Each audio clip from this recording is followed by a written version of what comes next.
71st national awards வந்து பார்த்திங்கன்னா கொடுத்துருக்காங்க. ஐ மீன் அனௌன்ஸ் பண்ணியிருக்காங்க. எப்போவுமே இந்த நேஷனல் அவார்டு அப்படிங்கிறது நிறைய பேர் சொல்லுவாங்க, கமல் வந்து ஆஸ்கர் வாங்கலாம் என்ன, நம்ம நேஷனல் அவார்டு வந்து வாங்கியிருக்காரு அப்படின்னு சொல்லிட்டு. ஸோ நம்மளோட இந்தியன் மூவிஸ்க்கெலாம் வந்து ஒரு பெரிய அங்கீகாரமாக இருக்கிறது அப்படிங்கிறது நேஷனல் அவார்ட்ஸ் தான். So national award winning director, national award winning actor அப்படிங்கிறது என்றைக்குமே வந்து பெருமை தான். அதுக்கப்புறம் தான் ஃபிலிம் ஃபேரு இல்லை வாட் எவர் எந்த அவார்ட்ஸ் வாங்கினாலும் அது வந்து ஒரு ஹியரார்க்கியில் பெருமையில் வந்து பார்த்திங்கன்னா நேஷனல் அவார்டுக்கு அப்புறம் தான் வரும்னு சொல்லலாம். ஸோ இந்திய சினிமாக்களுக்கு கொடுக்கப்படுற இந்த கௌரவம் அப்படிங்கிறது இந்தியா முழுக்க இருக்கிற எல்லா மாநிலங்கள்லேருந்தும் எல்லா மொழிகள்லேருந்தும் படங்களை எடுத்து அதில் சிறந்த திரைப்படத்தை பல கேட்டகரிஸில் வந்து கொடுப்பாங்க. அப்படி இன்றைக்கி 71வது இந்த தேசிய விருதுகளில் அறிவிக்கப்பட்டிருக்கிறதுல நம்மளுக்கு எப்போவுமே பார்த்திங்கன்னா ஒவ்வொரு வருஷமும் வந்து முழுசாக அந்த தேசிய விருதுகள் அப்படிங்கிறது வந்து சாட்டிஸ்ஃபைடாக இருக்கவே இருக்காது. ஏன்னா மூவி பஃப்ஸ்க்கே வந்து பார்த்திங்கன்னா எல்லாருமே வந்து ஒருத்தருக்கு ஒரு டேஸ்ட் இருக்கிறதுனால ஒருத்தருக்கு ஒரு ஆக்டர் பிடிக்கும், ஒரு கைண்ட் ஆஃப் மூவிஸ் வந்து பிடிக்கும். அதில் இந்த மூவி தான் சிறந்ததுன்னு நம்ம நினச்சிட்டு இருக்கும்போது வேறு ஏதாவது படத்துக்கு கொடுத்துருந்தா டிசப்பாயின்மெண்ட்ஸ் இருக்கும். சில பேருக்கு அவங்களுக்கு பிடிச்ச ஆக்டர்ஸ்க்கு பிடிச்ச படத்துக்கு கொடுத்ததுனால வந்து இது தான்டா சிறந்த நேஷனல் அவார்ட் செலெக்ஷன் அப்படின்னு சொல்லுவாங்க. இது எல்லா வருஷமே நடக்கும், சரியா? ஸோ இந்த 71st நேஷனல் அவார்ட்ஸ்லேயும் வந்து சில பேருக்குலாம் அவார்டு கொடுத்தது, சில படங்களுக்கு அவார்டு கொடுத்தது வந்து செம்ம மேட்டருங்க, சூப்பர் அப்ரிஷியேட்டட், ஹேட்ஸ் ஆஃப் அப்படின்னு சொல்கிறது மட்டும் இல்லாமல் சிலதுக்கெலாம் வந்து இந்த படத்துக்குலாம் இந்த ஆக்டருக்குலாம் இந்த பர்ஃபார்மன்ஸுக்குலாம் கொடுத்துருக்கீங்களே அப்படிங்கிற மாதிரி டிசப்பாயின்மெண்ட்ஸும் இருக்குது. ஸோ இந்த ரெண்டு விஷயமும் இந்த 71st நேஷனல் அவார்ட்ஸில் என்ன இருக்குது அப்படிங்கிறது தான் பார்க்க போகிறோம். So first of all best movie அப்படின்னு இந்த வருஷத்தில் எதை தேர்ந்தெடுத்திருக்காங்க அப்படிங்கிறத வந்து பார்க்கலாம். ஸோ 12th ஃபெயில் இதுதான் வந்து பெஸ்ட் மூவியாக வந்து தேர்ந்தெடுத்திருக்காங்க. ஸோ இது வந்து டிசர்வ்டா அப்படின்னு கேட்டால் வந்து, ஸோ இது எல்லாமே என்னோட பர்சனல் ஒப்பீனியன் தான். 12th ஃபெயில் அப்படிங்கிற படம் வந்து ஒரு சூப்பரான ஒரு படமாக இருந்துச்சு, ஒரு டிஃப்ரெண்ட்டான சப்ஜெக்ட்டு. அண்ட் எடுத்திருந்துலேயும் வந்து ஒரு ஹிந்தி படமாக இருந்தாலும் வந்து அதோட மேக்கிங் வந்து ரொம்ப டிஃப்ரெண்ட்டாக இருந்துச்சு. ஒரு சிம்பிளான மூவி, பட்ஜெட் படி பார்த்தாலும் சரி, முக்கியமாக பர்ஃபார்மன்ஸஸ். ஆக்சுவலாக வந்து இந்த விக்ரந்த் மாசே அந்த ஆக்டர், அதை பற்றி வந்து நெக்ஸ்ட் அது இந்த கேட்டகரியை பற்றி பேசும்போது பேசலாம். ஸோ இந்த படத்துக்கு வந்து கொடுத்தது வந்து ஒரு நல்ல முடிவு தான். ஆனால் இதுக்கு மட்டும்தான் இருந்துச்சு அப்படின்னு கேட்டிங்கன்னா இன்னும் நிறைய படங்கள் இருந்துச்சு. இருந்தாலும் ஒரு கேவலமான ஒரு மொக்க படத்துக்கு கொடுத்துருந்தாங்க அப்படின்னா வந்து இந்த படத்துக்கு வந்து டிசர்வே இல்லைன்னு சொல்லியிருக்கலாம். அந்த விதத்தில் வந்து பார்த்திங்கன்னா 12th ஃபெயில் படத்துக்கு கொடுத்தது okay, it's a good selection. சரி, அடுத்தது வந்து சிறந்த நடிகர் யார்? ஸோ இதுலேயும் வந்து ஒருத்தர் அதை ஷேர் பண்ணி கொடுத்துட்டாங்கங்க. இதில் ஒன்று வந்து இந்த 12th ஃபெயில் படத்தில் நடித்த விக்ராந்த் மாசேக்கு வந்து கொடுத்துருக்குறாங்க. ஆனால் வந்து யார் கூட ஷேர் பண்ணிக்கணும்னு சொன்னாங்கன்னு பார்த்தீங்கன்னா பாலிவுட்டின் சூப்பர் ஸ்டாரான ஷாருக் கான். ஸோ ஷாருக் கானுக்கு வந்து ஜவான் படத்துக்கு வந்து கிடச்சிருக்கு. ஸோ நேஷனல் அவார்டு அப்படிங்கிறது வந்து பார்த்திங்கன்னா ஒரு கமர்ஷியல் படங்களுக்கு இல்லை கமர்ஷியல் பர்ஃபார்மன்ஸ்க்கு கொடுக்கக்கூடிய அவார்டாக வந்து ஒரு காலகட்டத்தில் இல்லைங்க. ஒரு கொஞ்சம் ஆர்டிஸ்டிக்காக வந்து இந்திய சினிமாவை அவங்களோட பர்ஃபார்மன்ஸ்லையும் டெக்னிக்கல் வைஸ்லையும் டைரக்ஷன் வைஸ்லையும் ஸ்டோரி வைஸ்லையும் அடுத்த லெவலுக்கு கொண்டு போய் உலகத்தில் இருக்க எல்லா சினிமா வட்டாரத்துலையும் வந்து திரும்பி பார்க்க வைக்கக்கூடிய ஒரு விஷயமாக தான் நேஷனல் அவார்ட்ஸ் அப்படிங்கிறது ஒரு அங்கீகாரமாக இருந்தது. ஆனால் போக என்ன கேட்டகரியில் கொடுக்குறாங்கன்னே புரியலைங்க. ஏன்னா ஷாருக் கான் வந்து ஒரு மொக்க ஆக்டராப்பா, ஏன் அவருக்கு டிசர்வ் இல்லையா? நம்ம ஊரில் மட்டும்தான் நல்ல ஆக்டர்ஸ் இருக்காங்கன்னு நினைக்கிறீங்களா? ஏன் ரன்பீர் கபூருக்கு தான் வந்து ஆக்டிங் வரும்னு நினைக்கிறீங்களான்னு கேட்டால் இல்லை, ஷாருக் கானை எனக்கும் பிடிக்கும். அவர் வந்து ஒரு கிரேட் ஆக்டர், பெஸ்ட் ஆக்டர் அப்படின்லாம் வந்து நான் வகைப்படுத்த மாட்டேன். But he's not a bad actor. ரொம்ப கேவலமான ஆவரேஜ் ஆக்டர் கூட சொல்ல மாட்டேன், அவர் நல்லா நடிப்பார். ஆனால் ஏன் ஜவான் படத்துக்கு கொடுத்தாங்க அப்படிங்கிறது தான் கேள்வி. நீ வந்து பல பேர் சொல்லுவாங்க, நீ வந்து தமிழன் பேசி வந்து தமிழ்நாட்டுக்கார சம்மந்தப்பட்டிருந்தாலே ரொம்ப தாண்டா முட்டு கொடுக்குற அப்படின்னு. ஆனால் அதுக்காக வந்து அட்லி எடுத்த படத்துக்குலாம் வந்து கண்டிப்பாக நான் முட்டு கொடுக்க மாட்டேன். ஸோ ஜவான் படத்தில் நடித்த ஷாருக் கானுக்கு இந்த வாட்டி அவார்டு கிடச்சது ஏன் டிசப்பாயின்ட் பண்ணா, இதற்கு முன்னாடி ஷாருக் கானோட பர்ஃபார்மன்ஸஸ்லாம் நிறையா படங்களில் சூப்பராக இருந்திருக்கு. எக்ஸாம்பிளுக்கு எனக்கு பிடிச்ச படம்னே சொல்கிறேன், மை நேம் இஸ் கான் அப்படிங்கிற படத்தில் வந்து ஷாருக் கானோட பர்ஃபார்மன்ஸ் ரொம்ப நல்லாயிருக்கும். And Swadesh is a beautiful movie. இன்றைக்கி வரைக்கும் பார்த்திங்கன்னா ஸ்வதேஷ் படத்துக்கே ஒரு தனி ஃபேன் ஃபாலோயிங் இருக்குது அப்படின்னே வந்து சொல்லலாம். அந்த படத்துக்கு மட்டும் இல்லை, அந்த பாடலுக்கே. ஸோ அந்த மாதிரி ஒரு செம்ம படம் அதாங்க நம்ம 3 Idiotsலாம் எடுத்தார்ல அந்த டேரக்டர் எடுத்த படம். இன்றைக்கும் நீங்கள் ஸ்வதேஷ் படம் போய் பாருங்கள், ஒரு டிஃப்ரெண்ட்டான எக்ஸ்பீரியன்ஸ் உங்களுக்கு வந்து கிடைக்கும். அதில் ஷாருக் கான் ரொம்ப இயல்பாகவும் அழகாகவும் நடிச்சிருப்பார். அந்த படத்துக்குலாம் வந்து இது மாதிரி வந்து நான் சொல்லிகிட்டே போகலாம், நிறையா வாட்டி ஷாருக் கானுக்கு வந்து அவார்ட் கொடுக்காம இந்த வாட்டி ஜவானுக்கு கொடுத்துருக்கீங்களே, அதில் என்னத்தடா கண்டிங்க அப்படிங்கிற மாதிரி கேள்விகள் தான் வந்து என்ன தோணுது. ஸோ அதில் வந்து அவரோட நடிப்பும் அதில் பார்த்தீங்கன்னா வந்து மூஞ்சில் ஃபுல்லாக கட்டியிருப்பார். ஒரு தமிழ் சினிமாவோட ஒரு லார்ஜர் தேன் லைஃபாக ஒரு அடுத்த லெவலுக்கு வந்து ஒரு தமிழ் சினிமாவை பாலிவுட் லெவலுக்கு கொஞ்சம் பிரம்மாண்டமாக காட்டியிருப்பாங்க. அந்த பிரம்மாண்டமும் வந்து பார்த்திங்கன்னா ரொம்ப திணிச்ச மாதிரி இருக்கும். தேட்டரில் போய் அந்த படத்தை பார்த்து போய் எப்படா முடியும்லாம் தமிழ்லேயே பார்த்துட்டு மேடா இதை ஷாருக் கானை வச்சு செஞ்சுருக்கீங்க அவ்வளோதானே அப்படிங்கிற மாதிரி ஒரு சங்கர் படம் மாதிரி இருந்தது அப்படின்னு சொல்லலாம். அந்த படத்தில் நம்மளோட ஷாருக் கானோட பர்ஃபார்மன்ஸ் அந்த பெருசாக இல்லை அப்படிங்கிறனால அவருக்கு கொடுத்தது ஒரு டிசப்பாயின்மெண்ட். சரி, அடுத்தது என்னன்னு பார்த்தா பெஸ்ட் ஆக்ட்ரஸ் வந்து ராணி முகர்ஜி. அவங்க நிஜமாக நல்லா பண்ணியிருந்தாங்க. மிஸ்ஸஸ் சாட்டர்ஜி வர்சஸ் நார்வே அப்படிங்கிற படம் குறிப்பாக வந்து அமெரிக்காலாம் சொல்லுவாங்கல்ல, குழந்தைங்கள்லாம் கை நீட்டி அடிச்சா இல்லை திட்டினா வந்து அவங்க கம்ப்ளைண்ட் பண்ணால் குழந்தைங்கள் நம்மகிட்ட இருந்து பிரிச்சுட்டு போயிடுவாங்க, நம்மளுக்கு வந்து தண்டனை கொடுத்துருவாங்க, பேரண்ட்ஸ்க்கு தண்டனை கொடுத்துருவாங்கன்னு.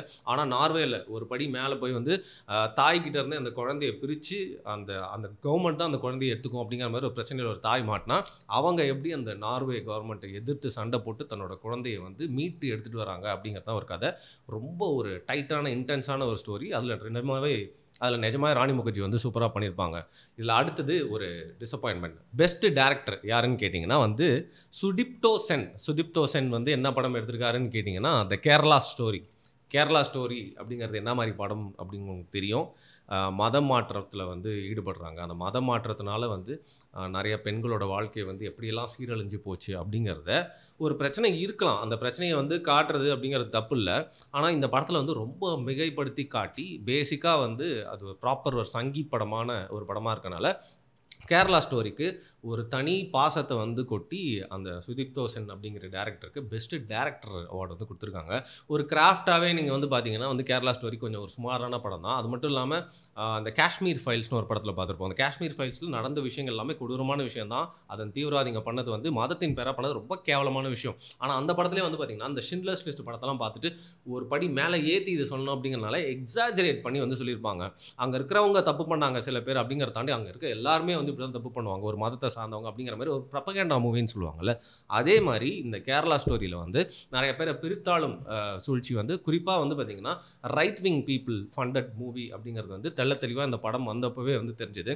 அந்த வகையில் பாஜக அரசாங்கம் இருக்கிற இந்த வேலையில் கேரளா ஸ்டோரிக்கு பெஸ்ட்டு டைரக்டர் கிடச்சிது அப்படிங்கிறது ஆச்சரியப்படுறதுக்கு இல்லை அப்படின்னா கூட இது ஒரு பெரிய லெட் டவுன், ஒரு டிசப்பாயின்மெண்ட்டாக நான் பார்க்குறேன். ஸோ சினிமா அப்படின்னு எடுத்துக்கிட்டிங்கன்னா நம்ம தமிழ்நாட்டில் வந்து சினிமா எல்லாருக்கும் ரொம்ப பிடிக்கும். அதனால தான் சினிமா ஸ்டார்ஸ் நிறைய பேர் வந்து முதல்வர் கூட ஆக்கியிருக்கோம். இன்றைக்கும் சினிமா ஸ்டார்ஸ் நிறைய பேர் முதல்வர் ஆகணும் அப்படிங்கிற ப்ராசஸில் வந்துட்டு இருக்காங்க. ஆனால் சினிமாவை தங்கள் வாழ்க்கையில் ஒரு பெரிய அங்கமாக வைத்து கொண்டாடுபவர்களில் இந்தியாவிலே வந்து ஒரு ஸ்டேட்டை அடிச்சிக்கவே முடியாது அப்படின்னு சொல்லலாம். ஆக்சுவலாக 2 ஸ்டேட்டாக உடஞ்சிட்டாங்க, தெலுங்கானா அண்ட் ஆந்திர பிரதேஷ்.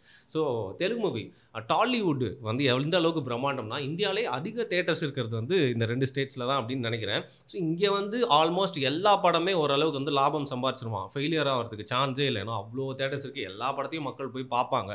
அது நல்ல படமோ கெட்ட படமோ அந்த கெட்ட படத்தை கூட போய் பார்த்துட்டு நல்லா இல்லைங்க அப்படின்னு சொல்லிட்டு வெளில வருவாங்க. நம்மள மாதிரி வந்து அது நல்ல படம் இல்லைன்னு தெரிஞ்சிச்சுன்னா, வேர்ட் ஆஃப் மவுத்தில் தெரிஞ்சிச்சுன்னா தேட்டர் பக்கம் ஒதுங்கக்கூடாது, கொஞ்சம் சூதானமாக இருந்துக்கணும் அப்படிங்கிற மாதிரிலாம் இல்லாமல் எல்லா படங்களையும் போய் பார்த்து சப்போர்ட் பண்ணுவாங்க. அந்த வகையில் சிறந்த தெலுங்கு சினிமா எது அப்படின்னு கேட்டிங்கன்னா நம்ம லெஜெண்டரி ஆக்டர் பாலையா அவர்கள் நடித்த பகவந்த் கேசரி அப்படிங்கிறது தான். ஸோ அந்த பகவந்த் கேசரி அப்படிங்கிறது வந்து ஒரு கமர்ஷியல் படம், ஒரு மசாலா படம். அது வந்து பார்த்திங்கன்னா நல்லா இருக்குமா நல்லா இல்லையா அப்படின்னு கேட்டால் எனக்கு வந்து சொல்ல முடியலைங்க, ஒரு மாதிரியான படம் அது. ஆனால் சிறப்பாக அந்த படத்துக்கு வந்து பார்த்திங்கன்னா வந்து நேஷ்னல் அவார்டு வந்து கிடச்சிருக்கு. இதில் என்ன ஒரு ஸ்பெஷலான மேட்டர் அப்படின்னா நம்மளுடைய அண்ணா தளபதி வந்து கடைசியாக நடிக்க போகிற படம் ஜனநாயகன் இருக்குல்ல, இதை பற்றி நம்ம ஏற்கனவே பேசியிருக்கோம். அவர் வந்து இந்த பகவந்த் கேசரியை தான் வந்து பார்த்திங்கன்னா அவங்க லீகலி ரைட்ஸ் வாங்கியிருக்காங்க. இது வந்து ரொம்ப நாள் இல்லைன்னு சொல்லி மறுத்துட்டே இருந்தாங்க. பட் சினிமா வட்டாரங்கள் என்ன சொல்லுது அப்படின்னா பகவந்த் கேசரி படத்தை தான் வந்து நம்ம அண்ணா வந்து கிண்டிக்கிட்டு இருக்காரு கேசரியாக, தன்னுடைய அரசியல் பிரவேசத்துக்கு முன்னாடி நடிக்க போகிற கடைசி படம்னு. ஸோ நம்ம அண்ணாக்கும் வந்து நெக்ஸ்ட் இயர் வந்து நேஷனல் அவார்டு கொடுப்பாங்களா, அதாவது அந்த படத்துக்கு கொடுப்பாங்களா அப்படின்னு கேட்டிங்கன்னா தெரியாதுங்க. ஏன்னா ஏற்கனவே வந்து ஒரு மெயின் ஒரிஜினல் படத்துக்கு கொடுத்துட்டாங்கன்னா அதோட தழுவலுக்கு கொடுக்கறதுக்கு வாய்ப்பு இல்லை. கண்டிப்பாக வந்து இது வரைக்கும் தெலுங்கில் வந்த படத்தை வந்து விஜய் எடுத்து பண்ணியிருக்காரு அப்படின்னா வந்து மோஸ்ட்லி விஜயோட வேர்ஷன் தான் வந்து பெஸ்ட்டாக இருந்திருக்கு. அதுக்கு சிறந்த உதாரணம் வந்து கில்லி அண்ட் போக்கிரி ரெண்டுமே சொல்லலாம். ஸோ அந்த பகவந்த் கேசரியை வந்து ஒரு பெட்டரான வேர்ஷனாக வந்து நம்ம அண்ணா ஜனநாயகன் படத்தை வந்து மாற்றி காட்டுவாரா அப்படிங்கிறதுனால பொறுத்திருந்து பார்க்கணும். ஸோ இந்த படத்துக்கு வந்து பெஸ்ட்டு தெலுங்கு மூவின்றதை எந்த கேட்டகரி வச்சு கொடுத்தாங்க அப்படின்னு தெரியவே இல்லை. பட் நம்ம அண்ணாவோட வேர்ஷன் ஆஃப் பகவந்த் கேசரியை பார்க்குறதுக்கு நான் காத்துட்ருக்கோண்ணா. ஏன்னா நீங்கள் அரசியல் போகிறதுக்கு முன்னாடி நடிக்க போகிற கடைசி படம் அப்படின்னு சொல்கிறதுனால. அடுத்து பெஸ்ட்டு சப்போர்ட்டிங் ஆக்ட்ரஸ் அப்படிங்கிற கேட்டகரியில் 2 பேருக்கு வந்து பார்த்திங்கன்னா பிரித்து கொடுத்துருக்காங்க. ஒன்று கிரேட் ஆக்ட்ரஸ் ஊர்வஷி, அவங்களுக்கு வந்து அண்டர் கரண்ட் அப்படிங்கிற படத்துக்காக. இன்னொன்று வந்து வாஷ் அப்படிங்கிற படத்துக்காக ஜானகிக்கு வந்து கொடுத்துருக்காங்க. ஊர்வசி அவர்களுடைய ஆக்டிங்கை பற்றி சொல்லவே தேவையில்ல. அவங்க மெயின் ரோலாக இருந்தாலும் சப்போர்ட்டிங் ரோலாக இருந்தாலும் சும்மா பிச்சு வதறிட்டு போயிடுவாங்க. குறிப்பாக ஒரு ஆக்டர், அந்த ஆக்டர்னால் வந்து எல்லாரையும் சேர்த்து சொல்கிறேன், ஆண் பெண்ணு அந்த கேட்டகரியில் அவங்க எல்லாமே பண்ணிட்டாங்க அப்படின்னா தான் பெஸ்ட் ஆக்ட்ரஸ், பெஸ்ட் ஆக்டர். இவங்க வந்து பார்த்திங்கன்னா காமெடியிலையும் பிச்சு வதறிடுவாங்க. அப்படி இருக்கிறதுல ஊர்வசிக்கு என்ன கேரக்டர் கொடுத்தாலும் செஞ்சுருவாங்க. சொன்னாலும் அவங்களுக்கு கொடுத்தது ஒரு டிசர்விங் தான். ஏன் நான் அழுத்தி சொல்கிறேன்னு பார்த்தீங்கன்னா பெஸ்ட்டு சப்போர்ட்டிங் ஆக்டராக யாரை தேர்ந்தெடுத்திருக்காங்கன்னா ரொம்ப நாளாக வந்து ஒரு நல்ல அங்கீகாரம் இவருக்கு ஏன் கிடைக்கவே இல்லை, இவர் வந்து எந்த ரோலாக இருந்தாலும் பிச்சு உதறாரு. தமிழ் சினிமாவில் இன்றைக்கி இருக்கிற சூழ்நிலையில் இவரை மாதிரி ஆக்டர்ஸ் ரொம்ப கம்மியாக தான் இருக்காங்க. அது மட்டும் இல்லாமல் ஆக்டிங் சொல்ல முடியாமல் டப்பிங் ஃபீல்ட்லேயும் ஒரு ஜாம்பவானாக இருந்து இன்றைக்கி ஆக்டிங்லேயும் நீ என்ன ரோல் வேணால் கொடுறா, நான் கலக்குவேன், காமெடியாக நான் கலக்குவேன், சீரியஸ் ரோல்லாம் கலக்குவேன், குணச்சித்திர ரோலாக தான் செஞ்சுட்டு போயிடுவேன், ஒரு சீனாக இருந்தால் கூட என்னோட தனித்துவத்தை நிலை நிறுத்துவேன்னு சொல்லிட்டு நம்ம எம்எஸ் பாஸ்கர் இருக்கார்ல, அவருக்கு பெஸ்ட்டு சப்போர்ட்டிங் ஆக்டருக்கு உண்டான அவார்டு வந்து கிடச்சிருக்கு.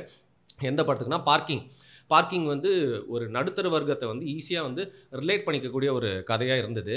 சிட்டியில் பார்க்கிங் எவ்வளோ பெரிய பிரச்சனையாக இருக்கும் அப்படிங்கிறத வந்து பார்த்திங்கன்னா கொஞ்சம் நகைச்சுவையாகவும் நிறைய எமோஷ்னலாகவும் சொன்ன படம்.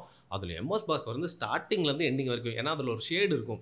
ஸ்டார்டிங்கில் வந்து பார்த்திங்கன்னா ரொம்ப நல்ல ஒரு மாதிரியே இருப்பார், ஒரு சுயநலம் இல்லாத ஒரு மாதிரி. அப்புறம் கொஞ்சம் கொஞ்சமாக அதை பொறாமன்றது வர்றது, அப்புறம் கார் வாங்கிட்டு வர்றது, அதுக்கு உண்டான இடத்துக்காக வந்து ரொம்ப சின்ன புள்ளத்தனமான மனுஷனாக மாறி வயசில் மட்டுமே பெரிய மனுஷன், ஆனால் தன்னோட செயல்களில் வந்து ரொம்ப சீப்பாக கீழே இறங்கிட்டு எப்படி ஒரு மனுஷன் மாறிடுவார் அப்படிங்கிறத சத்தியமாக நம்ம பக்கத்து வீட்டில் ஏதாவது ஒரு பூமர் இரிட்டேட்டிங் அங்கிள் வந்து இது மாதிரி பண்ணால் எப்படி இருக்குமோ அதை நம்ம கண்ணு முன்னாடி எடுத்துகிட்டு வந்து எம்எஸ் பாஸ்கர் வந்து காட்டினார்.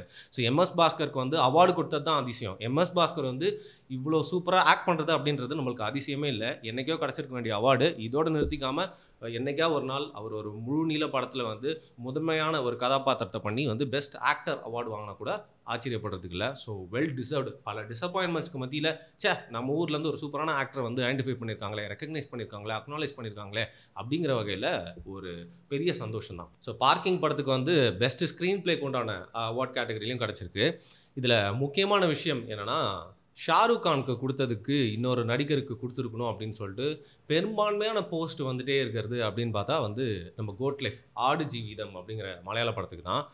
பிருத்திவிராஜ் வந்து ஒரு நல்ல ஆக்டர் மட்டும் இல்லாமல் ஒரு குட் டேரக்டர், நிறையா நல்ல படங்கள் வந்து பண்ணியிருக்காரு. அந்த வகையில் பிருத்திவிராஜோட இந்த கோட் லைஃப் எனக்கு வந்து மரியான் படத்தோட ஒரு பெட்டர் வெர்ஷன் மாதிரி தான் இந்த கோட் லைஃப் வந்து எப்போவுமே பார்த்தப்போ வந்து தோணுச்சு. ஏற்கனவே எழுதப்பட்ட ஒரு நாவலை வந்து தழுவி படமாக எடுக்கிறதுனால அதோட உண்மைத்தன்மை வந்து ரொம்ப நம்மளால் ஃபீல் பண்ண முடிஞ்சுது அப்படின்னு வந்து சொல்லலாம். அந்த வகையில் பிருத்திவிராஜோட one of the best, in fact அவரோட பெஸ்ட் பர்ஃபார்மன்ஸ் அப்படின்னா வந்து கோட் லைஃப்பில் தான். ஸோ ஜவான் ஷாருக் கானோட அந்த ஆக்டிங் கம்பேர் பண்ணுறப்போ வந்து ஆடு ஜீவிதத்தில் நம்ம பிருத்திவிராஜுக்கு வந்து அவார்டு கொடுத்துருக்கலாமே அப்படிங்கிறத எல்லாருமே வந்து பார்த்திங்கன்னா கோமாவும் நிறைய பேர் வந்து பார்த்திங்கன்னா ரொம்ப பார்ஷியாலிட்டி அப்படின்னு சொல்லிட்டு சோகமாகவும் வந்து போஸ்ட்டுகள் வந்து போட்டுட்ருக்காங்க. பட் அவார்டு அப்படிங்கிறது என்றைக்குமே ஒரு அங்கீகமாக இருந்தாலும் மக்கள் உங்களுக்கு ஒரு பர்ஃபார்மன்ஸ் பார்த்து அவார்டு கொடுத்துட்டாங்க, இது வந்து சீச்சி இந்த படம் புளிக்குது அப்படின்னு சொல்கிற மாதிரி இருந்தாலும் வந்து பார்த்திங்கன்னா மக்கள் வந்து உங்களை ஐடென்டிஃபை பண்ணிட்டாங்க அப்படின்னு வச்சுக்கோங்களேன், நீங்கள் அவார்டு வாங்குறதுக்காக வந்து அவங்களும் வந்து காத்துட்டே இருப்பாங்க. ஸோ இந்த படம் இல்லைனா என்ன, வேறு ஏதோ ஒரு படத்தில் வந்து அதுக்கான அவார்டு உங்களுக்கு வந்து கண்டிப்பாக கிடைக்கும் பிருத்திவிராஜ் அப்படின்னு தான் வந்து ஒரு சினிமா ரசிகனாக வந்து சொல்ல தோணுது. அதை தாண்டி தமிழில் நிறையா படம் இருந்துச்சு, அந்த படத்துக்குலாம் வந்து சரி ஒரு சின்ன ரெக்கக்னிஷனாவது கிடச்சிருக்கலாம் அப்படின்னு சொல்லிட்டு எனக்கு ஒரு லிஸ்ட்டு சொல்ல தான் தோணுது. ஆனால் எல்லாத்தையும் நானே சொல்லிட்டா எப்படி? ஸோ இந்த 71st நேஷ்னல் அவார்ட்ஸில் தமிழில் சில படங்கள்லாம் நல்லா வந்ததுங்க. நம்மளும் இந்திய சினிமாவுக்கு வந்து பறைசாற்றும் விதமாக ஒரு பெருமைப்படுத்தும் விதமாக வந்து போன வருஷம் நிறையா படங்கள் நம்ம விட்டுருக்கோம். அதில் இந்த படத்தை மிஸ் பண்ணிட்டாங்க, இல்லை இந்த படத்தெல்லாம் மிஸ் பண்ணிட்டாங்கன்னு சொல்லிட்டு உங்களுக்கு ஏதாவது லிஸ்ட் தோணுச்சு அப்படின்னா வந்து நீங்கள் அது என்னன்னு கீழே கமெண்ட் பண்ணுங்கள். ஸோ 3வது முறையாக பாஜகவின் ஆட்சி இருக்கிறதுனால சில படங்களுக்கெல்லாம் கிடைக்கும்னு நம்ம எதிர்பார்க்கவே முடியாது. அப்படி இருந்தும் அதை தாண்டி சில பேருக்கு ரெக்கக்னிஷன் கிடச்சிருக்கு அப்படிங்கிற சந்தோஷத்தோடையும் ஒரு சின்ன டிசப்பாயின்மெண்ட்டோடையும் ஒரு சினிமா ரசிகனாக இந்த வீடியோ நான் முடிச்சுக்கிறேன். மிக்க நன்றி.